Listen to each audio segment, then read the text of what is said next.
जय श्री राम दोस्तों, मैं हूं पवन वर्मा और आप लोगों का स्वागत है मेरे चैनल द स्मार्ट रियलिटी में।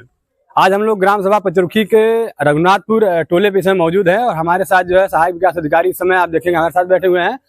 और आप एक कृषि का अभियान चल रहा है जिसके बारे में हम लोग डिटेल बात करेंगे इनसे। इसके बाद जो है वैज्ञानिक बीके के वैज्ञानिक भी आए हुए हैं, वो कृषि के बारे में, उसके उपज के बारे में और किस तरह से पैदावार ज्यादा बढ़े इसके बारे में तमाम जानकारी देंगे।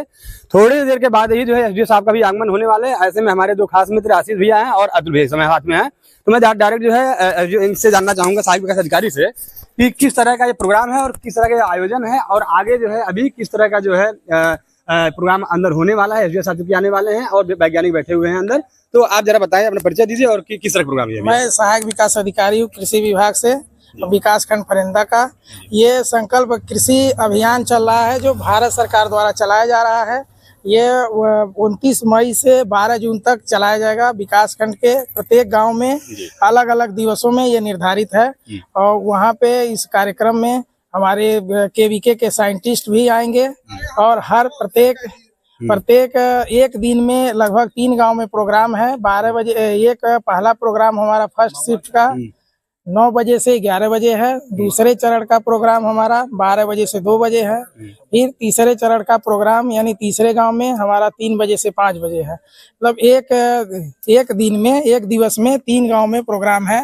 हर तीनों जगह पे हमारे कर्मचारी भी लगे हुए हैं और तीनों जगह केवीके के साइंटिस्ट भी जाएंगे, हमारे विभाग के भी कर्मचारी अधिकारी जाएंगे, अन्य विभाग के भी हैं जैसे गन्ना विभाग, उद्यान, रेशम संबंधित विभाग के यहाँ पे मतलब आने के लिए इनवाइट किए गए हैं। सर जरा एक प्रश्न आपसे है कि किसानों को डायरेक्ट फायदा इस स्कीम से क्या मिलने वाला है, जरा उसको इसमें इस स्कीम से जो आईसीआर द्वारा चलाई जा रही है योजना, तो इनको सामयिक जानकारी इस योजना के द्वारा दी जाएगी कि हमारे खरीफ सीजन में कौन कौन सी फसलें उगाई जाएं और इसमें कौन कौन सी फसलें उगाई जा सकती हैं और इनमें फसलों का सुधार कैसे किया जाए इसके बारे में सामयिक जानकारी ज्यादातर दी जाएगी। तो आप सुन रहे थे इसमें जो है सहायक अधिकारी हमारे साथ मौजूद थे। और अभी जो है जब एसडीओ साहब आ जाते हैं और जो विकास की बात हो रही है और किस तरह से जो है पूरा मतलब कृषि के कार्यों में किस तरह से विकास हो। और ये देखें पंचायत भवन है ग्राम सभा पचरुखी का, ये रघुनाथपुर टोला है। यहाँ के ग्राम प्रधान श्रीमान बेचन साहनी भी मौजूद हैं अंदर। तो थोड़ी देखिए मीटिंग चल रहा है, लेकिन थोड़ी देर के बाद देखिए वैज्ञानिक जो है अंदर हैं और जैसे ही गाँव वाले भी यहाँ मौजूद हैं, जैसे ही एसडीओ साहब आएंगे तो एक ये देखिए हम जो है ग्राम सभा पचरुखी के प्रधान जी भी है इसमें और वैज्ञानिक साहब जो है इसमें जो है पूरी जानकारी दे रहे हैं किस तरह से कृषि विकास को लेकर के, कृषि कार्यों को लेकर के किस तरह से जो है कार्रवाई किया जाए, किस तरह से किसानों को समझाया जाए, किस तरह से जो है उपज बढ़ाया जाए और क्या नई स्कीम चला करके किसानों को डायरेक्ट फायदा पहुंचाया जाए। सर जरा आप थोड़ा सा डीपली जानकारी दीजिए किस तरह की योजना है, कैसे योजना। धन्यवाद। आप किस मीडिया से हैं? यूट्यूब। हमारे बीच अभी यूट्यूब से चलाते हैं, कृषि किसानों के बारे में चलाते हैं, उसके बारे में आए हैं। तो हम आपसे बात कर रहे हैं आज का जो हमारा विकसित कृषि संकल्प अभियान है। ये प्रोग्राम हमारा माननीय हमारे केंद्रीय कृषि मंत्री जी जो आदरणीय श्री शिवराज सिंह चौहान जी के नेतृत्व में ये एक महत्वाकांक्षी परियोजना चलाया गया है, जिसमें हमें किसान के बीच में जाके इसमें एक टीम बनी हुई है। इसमें टीम में कृषि विज्ञान केंद्र है तो उसके वैज्ञानिक हैं, कोई अगर विश्वविद्यालय है जो कृषि संबंधित विश्वविद्यालय है तो उसके वैज्ञानिक हैं या प्रोफेसर हैं। उसके बाद कोई अगर रिसर्च मतलब अनुसंधान संस्था है कृषि विभाग का तो उसके वैज्ञानिक हैं। उसके बाद जो हमारा कृषि विभाग है, स्टेट गवर्नमेंट का जो कृषि विभाग है, उसके सारे अधिकारी कर्मचारी सभी लोग इसमें इन्वॉल्व हैं। इस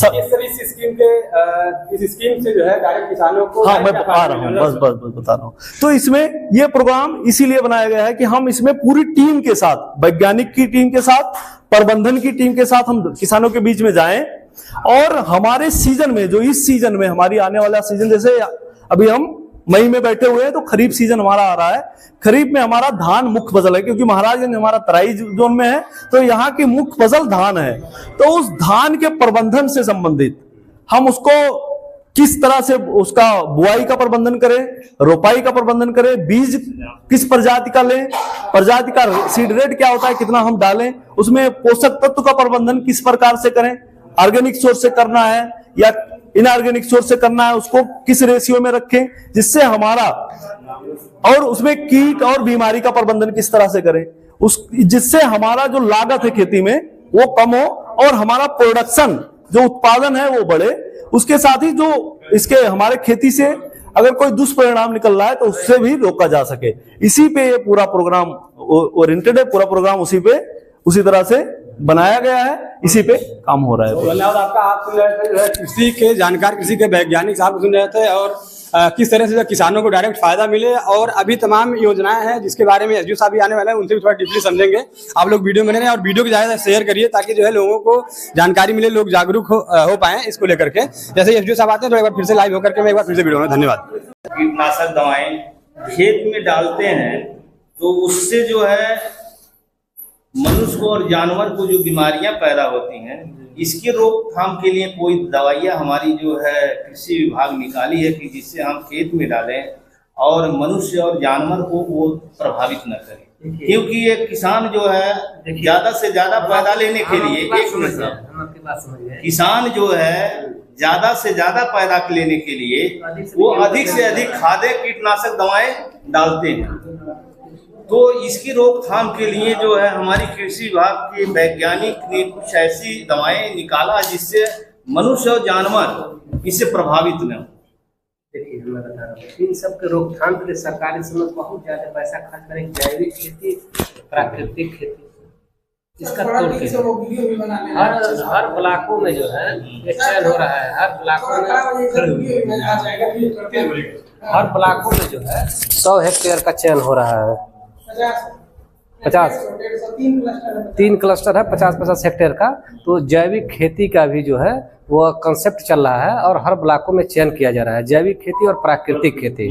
प्राकृतिक खेती में जो है किसानों को, यह जैविक और प्राकृतिक में अंतर है कि जैविक खेती में कुछ पैसा आपको लगाना पड़ता है जैव उर्वरक खरीदने के लिए। मार्केट में तरह तरह के जैव उर्वरक देखिए इस समय आ गए हैं केमिकल की जगह, ठीक है। और प्राकृतिक खेती में यह है कि किसान को मार्केट से कुछ नहीं खरीदना है, सब अपने स्वयं पैदा करना है।